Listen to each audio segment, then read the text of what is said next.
Topic का नाम है एरिया वेक्टर। एरिया क्षेत्रफल और वेक्टर मतलब सदिश। तो सबसे पहले तो हम लोग जानेंगे कि क्षेत्रफल क्या होता है। क्षेत्रफल किसे कहते हैं इसको समझते हैं पहले, फिर उसके बाद एरिया वेक्टर को समझेंगे। तो अगर हम अपने आसपास की अगर वस्तुओं को देखें तो उनमें एक आकार होता है, एक शेप होता है। जैसे अगर आप इस पेन को देख रहे हैं तो इसमें एक आकार है, इसका एक निश्चित आकार है। और इस तरह के आपके बहुत सारे आकृति वाले चीज दिख जाएंगे, जैसे पेड़ दिख जाएगा, ट्यूबलाइट दिख जाएगा, है ना, बांस दिख जाएगा। बहुत सारी चीजों को आप इस तरह के देख सकते हैं। बहुत सारे पिंड ऐसे दिखेंगे जिनका आकृति इस तरीके का होगा, है ना। बहुत सारे पिंड ऐसे मिलेंगे जिसका आकृति इस तरीके का होगा। तो हम लोग के जीवन में हर वस्तु के पास एक आकार है और कुछ आकार जो है वह बहुत सारे पिंडों में मिलता है। तो वैसे आकार को हम लोगों ने एक खास नाम दे के रखा है। जैसे अगर इस तरह का कोई वस्तु मिले तो यह बेलनाकार है ना। अब बेलन के आकार का पेड़ हो जाएगा, छड़ी हो जाएगा, ठीक है। तो उसी तरह से बहुत सारे पिंड जो है आपको इस आकृति का मिल जाएगा, इस आकृति का मिलेगा। तो आप इसको कौन सा आकृति बोलेंगे? गोला नाम दिया गया, गोलाकार है। पृथ्वी कैसा है तो गोलाकार है, सूर्य कैसा है गोलाकार है, गेंद कैसा है गोलाकार है। कुछ खास नाम हम लोगों ने सोच के रखा है। अगर इस तरह का कोई वस्तु आपको मिल जाएगा तो आप यह कैसा है तो घनावाकार का है, क्यूबॉइड है, लंबाई है, चौड़ाई है और मोटाई है, ठीक है। कुछ और आकृति का जिसमें लंबाई, चौड़ाई, मोटाई तीनों बराबर था उसको घनाकार कहते हैं। जैसे डाइस होता है, लूडो वाला जो छक्का बोलते हैं आप उसको खेलने के लिए, वो। तो हम लोग के जीवन में अगर किसी भी चीज को अगर आप देखते हो तो उसके पास एक खास आकृति होती है और खास आकृति वाले जो वस्तु है उनका नामकरण करके रखा हुआ है। रोमन वासियों ने इस सब का क्या कर दिया था, नामकरण किया हुआ है कि भाई ऐसा रहेगा तो आप उसको गोलाकार बोलोगे, स्फेरिकल बोलोगे, ऐसा रहेगा तो घनावाकार मिलेगा, ऐसा रहेगा तो आप क्या बोलोगे जो है बेलनाकार बोलोगे। इसके अलावा अगर आपकी मैं बात कर लूं तो जैसे इस तरह का कुछ रहेगा तो आप उसको क्या बोलते हैं, आयताकार बोलते हैं। आयताकार ही ना ये, ठीक है। अगर आपके पास रोटी के टाइप का कुछ मिलेगा तो आप उसको वृत्ताकार बोलते हैं, है ना। रिंग बन जाए, चूड़ी बन जाए तो वह उसके अंदर जो क्षेत्र बनेगा उसको भी आप वृत्ताकार कहते हैं। तो खास तरह के आकृतियों का हमने नाम देके रखा है। लेकिन कुछ ऐसे भी पिंड मिलेंगे जिसमें कि कोई आकृति नहीं होती है। जैसे आपको पत्थर मिल जाएगा, अब कुछ ऐसे पत्थर मिलेंगे जिसका कोई अनशेप रहता है, उसका कोई आकार ही नहीं है, ना तो गोलाकार होगा ना घनाकार होगा। तो उसको कौन सा आकार बोलते हैं? अनियमित। अनियमित समझते हैं ना, माने इसका कोई आकार का नाम नहीं है लेकिन उसका नाम माने कोई आकार का नाम लेकिन उसमें कोई आकार है। तो हम लोगों ने अपने जीवन में बहुत सारे ज्यामितीय आकृति को देखा है ना, जिसमें मेन रूप से आप क्या क्या देख चुके हैं। तब मेन देखते हैं आप आयताकार देखते हैं, जैसे पेज मैंने बताया आयताकार है। वर्गाकार देखते हैं, ठीक है। इसके अलावा वृत्ताकार हो गया, इसके अलावा गोलाकार, बेलनाकार, शंक्वाकार, है ना, शंकु के आकार के, घनावाकार, घनाकार। ये कुछ खास जो है आपके पास क्या है, ज्यामितीय आकृति। तो इसमें जो है कुछ खास ज्यामितीय आकृति है और हम उसी को लेकर के चलते हैं और आगे बढ़ते हैं, क्या है देखते हैं। तो एक मैं अगर ऐसे बना दूं आपके सामने तो ये जो है आपका हो जाएगा, इसको क्या बोलते हैं, आयत बोलते हैं, ठीक है। इस ज्यामितीय आकृति को हम क्या बोलते हैं, आयत बोलते हैं। इसको मैं बना लूं इस तरह से, अगर चारों भुजा बराबर हो जाए तो इसको क्या बोलते हैं, वर्ग बोलते हैं, स्क्वायर बोलते हैं। इसके अलावा अगर इस तरह की मैं बात कर लूं इस तरह से तो इसको आप क्या बोलेंगे, वृत्त बोलेंगे। हालांकि बोर्ड पर अगर वृत्त बनाया गोला बनाए तो बनाने का तरीका एक ही रहेगा, क्योंकि अब गोला तो उसके लिए आपको 3D बनाना पड़ेगा, है ना। लेकिन यहाँ पर ये जो मैंने बनाया क्या बताया, वृत्ताकार बताया। इसके अलावा आपके जीवन में इस तरह से मिलते हैं कुछ और शेप। जैसे अगर इस तरह के अगर आप आकृति बना देते हैं,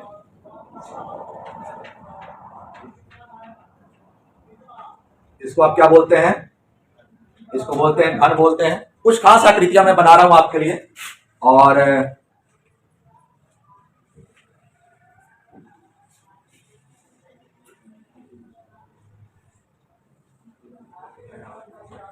ये आपका घनाभ हो गया, और ये आपका ये बेलन है, और एक इस तरह से मैंने बना लिया, ये क्या है आपका गोला है। वृत्त और गोला आपको सेम टाइप का दिखेगा, है ना। इसका दीर्घ वृत्ताकार भी होता है, अंडाकार भी होता है। तो खैर ये कुछ खास तरह के आपके आकृति को मैंने आपके सामने जो है बना के रखा है, और इस सबका कुछ ना कुछ नाम है, और आपको 80-90% आपके जीवन में जो वस्तुएं मिल जाएंगी वो लगभग इसी में से किसी ना किसी आकार का आपको होगा। क्लियर। अब इस ज्यामितीय आकृति की बात करें तो इस ज्यामितीय आकृति में क्या खासियत है वो जरा देखते हैं। अगर किसी भी अगर ज्यामितीय आकृति को लेते हैं, जैसे एग्जांपल के तौर पे अगर मैं इसी को ले लूं,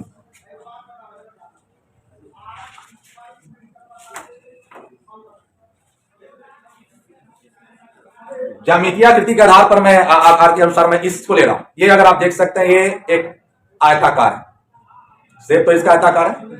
इस आयताकार शेप में अगर आप देखते हैं तो एक तरफ पेंट किया हुआ है, कुछ लिखा हुआ है ना, और दूसरी तरफ क्या है,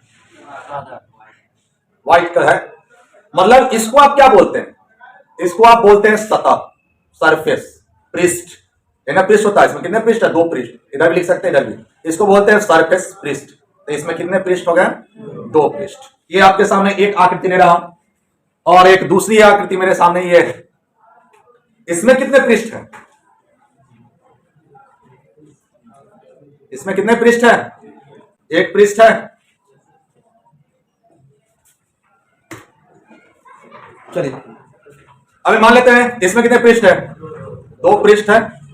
और अगर मैं इसको ऐसे मोड़ दूं, ऐसे मोड़ दूं तो ये बेलन बन गया।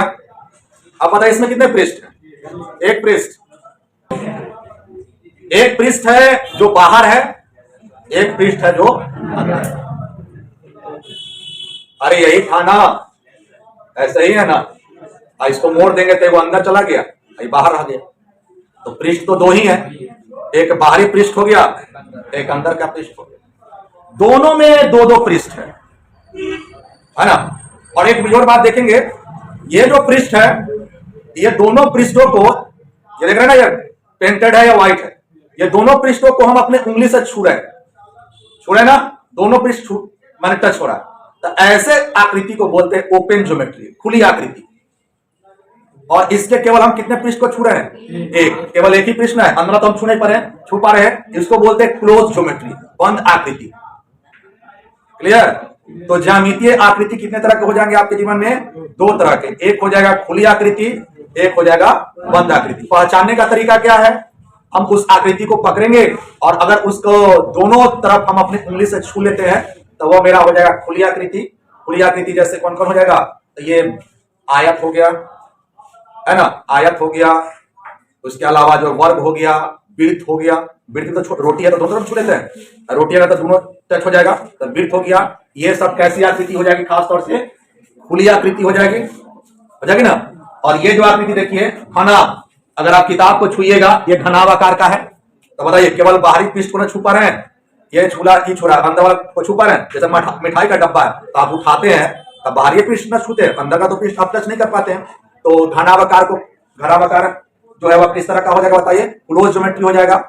बताइए ये गेंद कैसा ज्योमेट्री हो जाएगा, बताइए, क्लोज हो जाएगा। बंद आकृति, केवल हम बाहरी को छू रहे हैं, अंदर को तो टच नहीं कर पा रहे हैं। अगर आपके सामने ये बोतल है ना, जो कैसा बेलन है, और बेलन है तो इसे केवल किस पृष्ठ को छू रहे हैं, बाहरी पृष्ठ को छू रहे हैं। तो ज्यामितीय आकृति कितने तरह के हो जाएंगे, बताइए, 2 तरह के। तो आपने जो 2 चीजों को जाना कि हम लोगों ने या रोमन वासियों ने अपने जीवन में कुछ खास तरह के आकृति को देखा, माने, और उस खास तरह के आकृति को नाम दे दिया। उसी नाम में हम लोग आयत, बेलन, शंकु जो नाम दिए हुए हैं। और अगर इसको हम बांटे तो 2 तरह के हो जाएंगे ज्यामितीय आकृति, एक हो जाएगा खुली आकृति, एक हो जाएगा बंद आकृति। क्लियर है। अब खुली आकृति के पास भी सतह होगा और बंद आकृति के पास भी सतह होगा।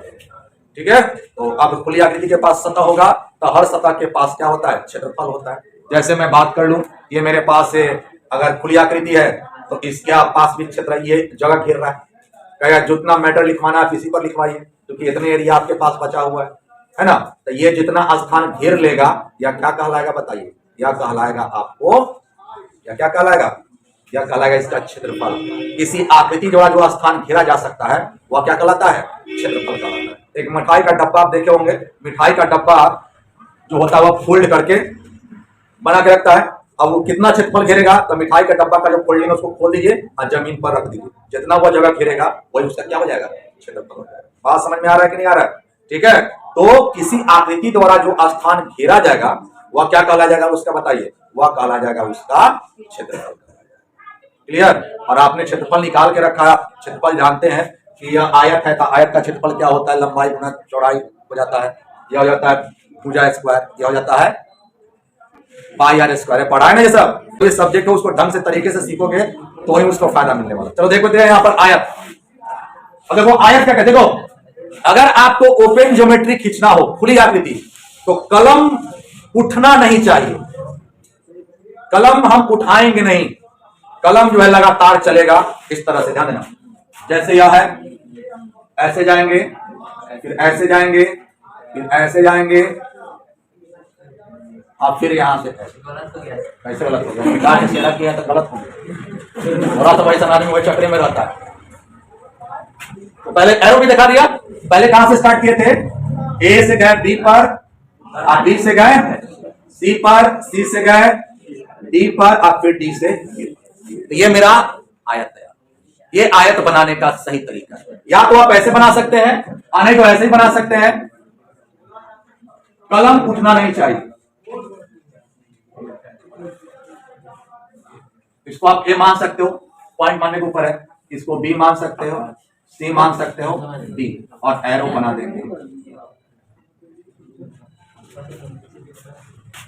ये सही तरीका है किसको ड्रॉ करने का?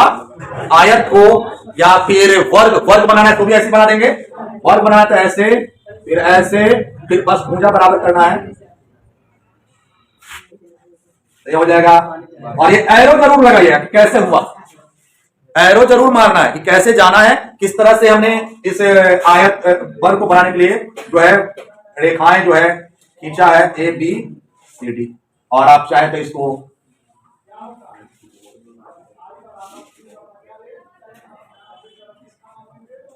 ए बी सी डी, क्लियर? और ये मैंने आयत बना दिया। ये मेरे पास क्या है बताइए? वर्ग है। अब बारी किसकी है? सर्किल का।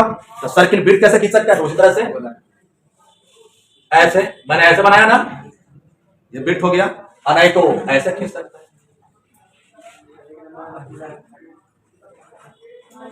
ये क्या हो गया बताइए? आया बात समझ में?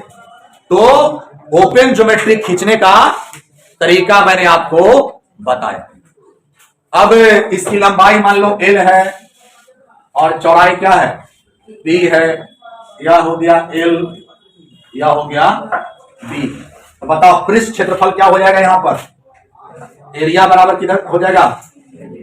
लंबाई गुना चौड़ाई। इसका भी एरिया क्या हो जाएगा बताइए? लंबाई गुना चौड़ाई। और इसकी भुजा में मान लो क्या है? A है। तो बताओ इसका क्षेत्रफल क्या हो जाएगा? A बराबर भुजा स्क्वायर। इसका क्षेत्रफल क्या हो जाएगा? A बराबर भुजा स्क्वायर हो जाएगा ना। और इसकी त्रिज्या मान लो कितनी है? इसकी त्रिज्या है r। तो इसका क्षेत्रफल कितना हो जाएगा? पाई आर स्क्वायर। इसका भी क्षेत्रफल क्या हो जाएगा? पाई आर स्क्वायर। ये बातें आप जानते हैं, 10th तक आपने पढ़ा भी होगा क्षेत्रफल। अब जरा जानते वो बात जो आपको नहीं बताया गया, आप नहीं जानते। आपको यहीं तक बताया गया है और आपने इतना जाना, इसमें आपको इस एरो की आवश्यकता नहीं थी, इसलिए आपको जो है एरो नहीं बताया गया था। लेकिन अब यहां पर एरो की आवश्यकता आपको पड़ेगी। अब जरा समझेंगे, क्षेत्रफल में जो है वह दिशा होता है, डायरेक्शन होता है। क्षेत्रफल में क्या होता है? दिशा होता है। और जब क्षेत्रफल में दिशा होगा तो उसको दिशा को निकालने के लिए क्या करेंगे समझेगा? राइट हैंड थंब रूल का इस्तेमाल करेंगे। राइट हैंड थंब रूल में क्या होगा? दाएं हाथ का अंगूठा नियम है ना। अपना दायां हाथ लेंगे और इस पंजा को ऐसे घुमाएंगे जैसे यह तीर घुमाए, और अंगूठा को खाली छोड़ देंगे। जिधर अंगूठा जाएगा उधर ही उसका दिशा होगा। तो बताइए, दाहिना बाया नहीं। तो बताइए इसमें अगर अंगूठा आप ऐसे ले रहे हैं तो ऐसे जब करेंगे तो अंगूठा किधर की ओर जा रहा है? अंदर की ओर जा रहा है। माने इस क्षेत्रफल का दिशा किधर की ओर है? अंदर की ओर। मतलब ये जो मुहार है ना, ये दरवाजा के मुहार किधर में फूट रहा है? अंदर। ऐसे समझिए, ये दरवाजा का मुहार जो है किधर की ओर है? अंदर की ओर है। क्लियर? और बताइए इसमें जो है किधर की ओर होगा? तो इस दरवाजा का मुहार जो किधर की ओर है? बाहर की ओर है। मतलब इसमें जो है आदमी अंदर की ओर घुसेगा और इससे आदमी किधर की ओर निकलेगा? बाहर को। डायरेक्शन समझिए। अगला समझिए। तो अब आपको वो भी दिखाना है किस चीज को, कि इसका दिशा किधर है? इसका दिशा किधर की ओर है? अंदर की ओर। और अंदर बताइए कैसे? अब अंदर तक तीर बना नहीं सकते हैं, इसे अंदर तीर नहीं बना सकते हैं। तो अंदर दर्शाने के लिए ऐसे बनाया गया, ऐसे करके और ऐसे। इसका मतलब हो जाता है, समझिएगा, इसका मतलब हो जाता है लंबवत अंदर की ओर। और वो ऐसे मिलेगा, इसका मतलब हो गया लंबवत किधर की ओर? बाहर की ओर। अब यहां देखिए एकड़ दिशा किधर की हो जाएगा? अंदर की बाहर? बाहर। तो यहां पर क्या चीज का चिन्ह लगाएंगे हम? डॉट का। ये फिर आएगा आगे चैप्टर नंबर 4 में भर के आएगा। बच्चा तो फॉर्मूला याद रखता है, ये इसमें फंस जाता है क्योंकि देखने से इसमें काम नहीं चलेगा, हाथ घुमाना पड़ता है। तो इसका हो जाएगा लंबवत अंदर की ओर, इसका हो जाएगा लंबवत बाहर की ओर। अच्छा देखिएगा, इसमें दिशा दिखा दिया ना, तो दिशा दिखा दी। अब क्षेत्रफल के पास भी दिशा हो गया, तो इसमें क्या मार देंगे? तीर मार। तो बोलेंगे इस आयत का जो क्षेत्रफल सदिश है वह लंबवत अंदर की ओर है, इस आयत का जो क्षेत्रफल सदिश है वह लंबवत बाहर की ओर है। घरैया भाषा बोलेंगे कि ई दरवाजा के मुंह बाहर की तरफ है और ई दरवाजा के मुंह अंदर की तरफ। और ई दरवाजा में भी आएंगे तो देख रहे हैं अंदर की तरफ होगा, तो क्या चीज लगा दीजिएगा? क्रॉस लगा दीजिएगा। इसमें आएगा तो किधर की ओर होगा बताइए? बाहर की ओर होगा, तो डॉट लगा दीजिएगा। ठीक है? यहां पर आप देख सकते हैं, यहां पर किधर की ओर होगा बताइए? यहां पर जो है दरवाजा किधर की ओर हो जाएगा?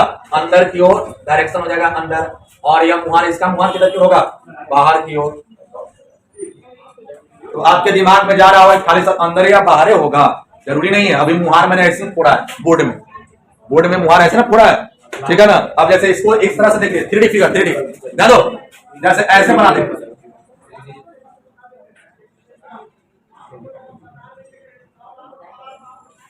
ऐसे कैसे बनाया? ये ऐसे ऐसे और ऐसे। अभी मेरा मुहार ऐसे था, अब मेरा मुहार ऐसे, ऐसी ना, ठीक है? अब एरो घुमा, पंजा घुमाएगा तो किधर देखो? ऐसे ऐसे ऊपर में जाएगा। एक तर मुहार किधर में हो गए? ऊपर में। एक तर मुहार दिखा सकते हैं ना, ऊपर तो बना ही सकते हैं। ये हो गया एक तर दरवाजा के डायरेक्शन। अरे बात समझ में आ रहा है? अब इसका भी लंबाई एल ले लो और चौड़ाई बी ले लोगे, इसको एल ले लो, बी ले लोगे, तो ये क्या हो जाएगा? ए बराबर एल गुना बी। और बोलो किधर की तरफ? ऊपर ना दिखा, बाहर दिखाओ थोड़ा। हाथा से तो हाइए तो सर लेमन चूस वाला पढ़ाई करो, लेमन चूस पढ़ाई चाहिए। मन को कैसे चूसे? लेमन चूस, मन को है चूसने वाला पढ़ाई चाहिए। नोट करो, बात करो। यही तो कॉमेडी चाहिए। हम सीरियस होकर पढ़ाने लगते हैं, मैडम बोलती है कि आपको क्लास में यार कुछ सोचता नहीं है, खाली है सब अमित शाह पीएम सीएम कर रहे हैं, पढ़ाते उड़ाते नहीं है। हम कहें कि सब हम दिग्गजे सब है, क्या करें? जब तक कॉमेडी या पंच नहीं चलता है ना, लड़का को मन नहीं लगता है। उसको पढ़ाई चले ना चले, कॉमेडी चलना चाहिए क्लास में, तब ये सर बढ़िया। कॉमेडी भेजो तो खूब देख रहा है लोग, अब पढ़ाई वाला भेजो तो कोई टकने वाला नहीं उसको।